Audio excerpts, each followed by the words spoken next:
നിങ്ങൾ സോഷ്യൽ മീഡിയയിൽ ഈ റീൽ എന്തായാലും കണ്ടിട്ടുണ്ടാവും അല്ലേ? ആഫ്രിക്കൻ ഫുട്ബോൾ മാച്ചിനിടയിൽ ഒരു ആരാധകൻ ഒറ്റ നിൽപ്പാണ്. 90 മിനിറ്റും ഒരനക്കവും ഇല്ലാതെ, ഒരു പ്രതിമയെ പോലെ. ലോകം മുഴുവൻ ഇതൊരു വൈറൽ തമാശയായി കണ്ടപ്പോൾ അവരറിയാതെ കണ്ടത് ആഫ്രിക്കയുടെ ചരിത്രത്തിലെ ഏറ്റവും വലിയൊരു ദുരന്തനായകന്റെ ഓർമ്മയാണ്. ഇനി കഥയുടെ മറ്റേ അറ്റം കേൾക്കണം. ഇപ്പോ നമ്മളിത് സംസാരിക്കുന്ന ഇതേ നിമിഷം ബ്രസൽസിലെ ഒരു കോടതിയിൽ 93 വയസ്സുള്ള ഒരാൾ 1961 നടന്നൊരു കൊലപാതകത്തിന് വിചാരണ കാത്തിരിക്കുകയാണ്. അപ്പൊ നോക്കൂ, ഒരു സൈഡിൽ ഫുട്ബോൾ കളി കാണാൻ വന്ന് പ്രതിമയായി നിൽക്കുന്ന ഈ ആരാധകൻ, മറു സൈഡിൽ പതിറ്റാണ്ടുകൾക്ക് മുൻപ് നടന്നൊരു കുറ്റത്തിന് വിചാരണ നേരിടുന്ന 93 വയസ്സുള്ള ഒരാൾ. ഒറ്റനോട്ടത്തിൽ ഒരു ബന്ധവുമില്ലെന്ന് തോന്നാമല്ലേ? പക്ഷേ നമ്മളിന്ന് പറയാൻ പോകുന്ന കഥയിൽ ഇവർ രണ്ടും ഒരേ നൂലിൽ കോർത്ത മുത്തുകളാണ്. അതെ, ഇതാണ് നമ്മുടെ ഇന്നത്തെ ഏറ്റവും വലിയ ചോദ്യം. മൊറോക്കോയിലെ ഒരു ഫുട്ബോൾ സ്റ്റേഡിയവും ബെൽജിയത്തിലെ ഒരു കോടതിമുറിയും തമ്മിൽ എന്താണ് ബന്ധം? ശരി, നമുക്ക് ഈ കഥയുടെ ചുരുളഴിക്കാൻ തുടങ്ങാം.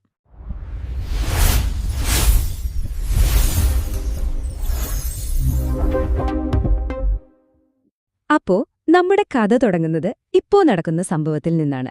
സോഷ്യൽ മീഡിയയിലെ തരംഗമായ ആ വൈറൽ പ്രതിമയിൽ നിന്ന്. അപ്പോ ആരാണ് ഈ മനുഷ്യൻ? ഇദ്ദേഹത്തിന്റെ ശരിക്കുള്ള പേര് മൈക്കൽ എൻകുക്ക് മപ്പലാഡിംഗ് എന്നാണ്.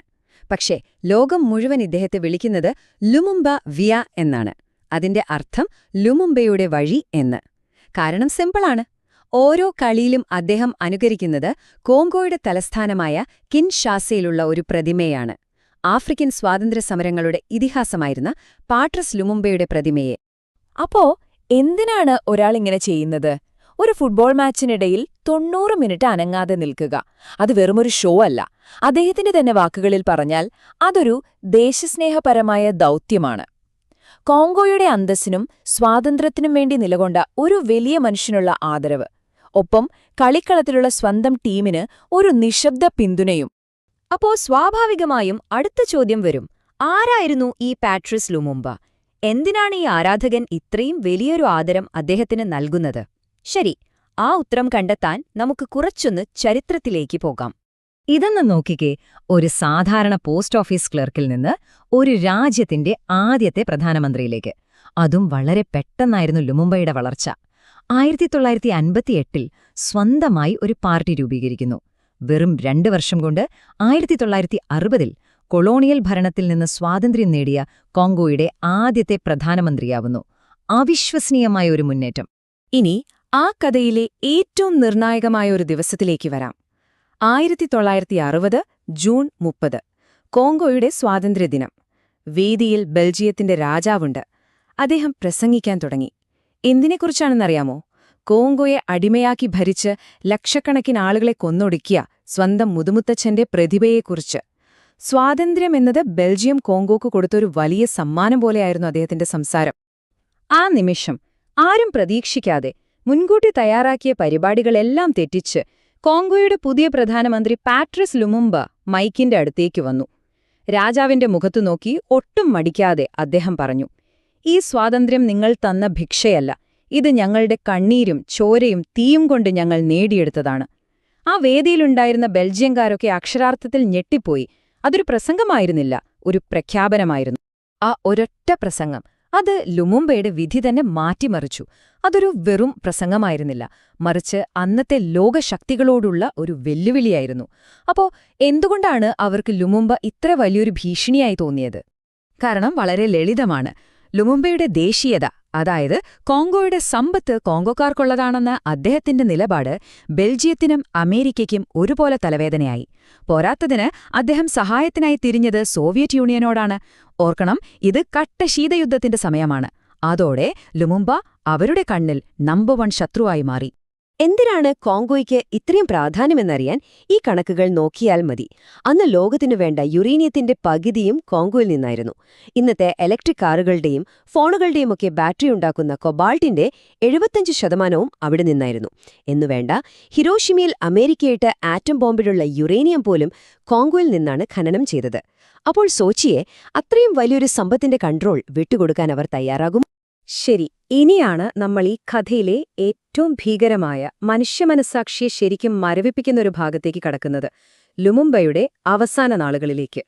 പ്രധാനമന്ത്രിയായി വെറും 3 മാസം. അതിനുള്ളിൽ സിഐഎയുടെയും ബെൽജിയനത്തിന്റെയും പിന്തുണയോടെ ഒരു പട്ടാള അട്ടിമറി നടന്നു. ലുമുംബ പുറത്തായി. രക്ഷപ്പെടാൻ ശ്രമിക്കുന്നതിനിടെ അദ്ദേഹത്തെ പിടികൂടി. അവസാനം 1961 ജനുവരി 17 അദ്ദേഹത്തെയും 2 സഹപ്രവർത്തകരെയും വെടിവെച്ചു കൊന്നു. എല്ലാം എത്ര പെട്ടെന്നായിരുന്നുവെന്ന് നോക്കൂ.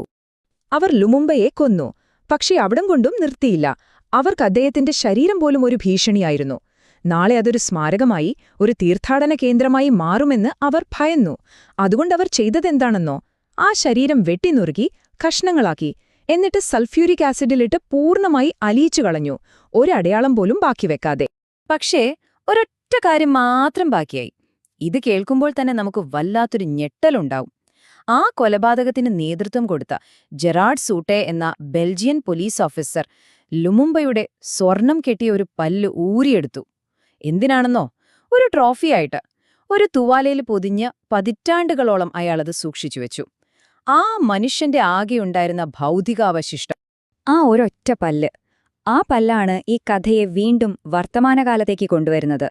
കാരണം ലുമുംബയെ ചരിത്രത്തിൽ നിന്ന് പൂർണ്ണമായി മായ്ച്ചു കളയാമെന്ന് കരുതിയവർക്ക് തെറ്റി. ചരിത്രം ചിലപ്പോൾ വിചിത്രമായ വഴികളിലൂടെ തിരികെ വരും. 65 വർഷം ആ കൊടും ക്രൂരത നടന്നിട്ട് നീതിക്ക് വേണ്ടിയുള്ള കാത്തിരിപ്പ് തുടങ്ങിയിട്ട് അത്രയും വർഷങ്ങളായി. പതിറ്റാണ്ടുകളോളം ബെൽജിയം ഈ കൊലപാതകത്തിൽ തങ്ങൾക്കൊരു പങ്കുമില്ലെന്ന് പറഞ്ഞിരുന്നു. പക്ഷെ സത്യം പതിയെ പതിയെ പുറത്തുവരാൻ തുടങ്ങി. ഇപ്പോൾ ആ പഴയ കേസിൽ ജീവനോടെയിരിക്കുന്ന അവസാനത്തെ പ്രതി 93 വയസ്സുള്ള എറ്റിയൻ ഡേവിഗ്നൻ എന്ന മുൻ ഉദ്യോഗസ്ഥൻ കോടതിക്കു മുന്നിൽ വരികയാണ്. 2026 ജാനുവരിയിൽ ഒരു ഹിയറിംഗ് നടക്കുന്നുണ്ട്. യുദ്ധക്കുറ്റത്തിന് അദ്ദേഹത്തെ വിചാരണ ചെയ്യണോ വേണ്ടയോ എന്ന് അന്ന് തീരുമാനിക്കും. ലുമുംബയുടെ കുടുംബത്തെ സംബന്ധിച്ച് ഇതൊരു സാധാരണ കേസല്ല. അവര് പറയുന്നത് ഇതാണ്: സത്യത്തിനൊരവസരം കിട്ടണം, ഇതിന്റെ ഉത്തരവാദിത്തങ്ങൾ ആരുടേതായിരുന്നുവെന്ന് ലോകമറിയണം. ഇത് പ്രതികാരമല്ല, മറിച്ച് ചരിത്രപരമായൊരു ശരിപ്പെടുത്തലാണ്. അപ്പോ ഇവിടെയാണ് നമ്മൾ തുടങ്ങിയിടത്തേക്ക് തന്നെ തിരിച്ചെത്തുന്നത്, ആ ഫുട്ബോൾ സ്റ്റേഡിയത്തിലെ പ്രതിമയിലേക്ക്. ഇപ്പൊ നിങ്ങൾക്കതിന്റെ ആഴം മനസ്സിലായില്ലേ? അയാളൊരു വെറും ആരാധകനല്ല. സ്വന്തമായൊരു ശവകുടീരം പോലും കിട്ടാതെ പോയ ഒരു നേതാവിന് ഒരു ജനത മുഴുവൻ നൽകുന്ന ജീവനുള്ള ഒരു സ്മാരകമാണത്. കൊളോണിയൽ ഓർമ്മകൾക്കെതിരെയുള്ള ഒരു ശക്തമായ സാംസ്കാരിക ചെറുത്തുനിൽപ്പ്. അതെ, അവർക്ക് ലുമുംബയുടെ ശരീരം ആസിഡിലിട്ട് ഇല്ലാതാക്കാൻ കഴിഞ്ഞു. പക്ഷേ അദ്ദേഹത്തിന്റെ ഓർമ്മകളെ, അദ്ദേഹത്തിന്റെ ആശയങ്ങളെ, അദ്ദേഹം ഉയർത്തിയ ചോദ്യങ്ങളെ ഇല്ലാതാക്കാൻ അവർക്ക് കഴിഞ്ഞില്ല. ലുമുംബയുടെ ആ നിഴൽ ഇന്നും യൂറോപ്പിന് മുകളിൽ ഒരു ചോദ്യചിഹ്നം പോലെ തന്നെയുണ്ട്. അപ്പോൾ ഞാൻ ഈയൊരു ചോദ്യം നിങ്ങൾക്ക് വിട്ടുതരികയാണ്.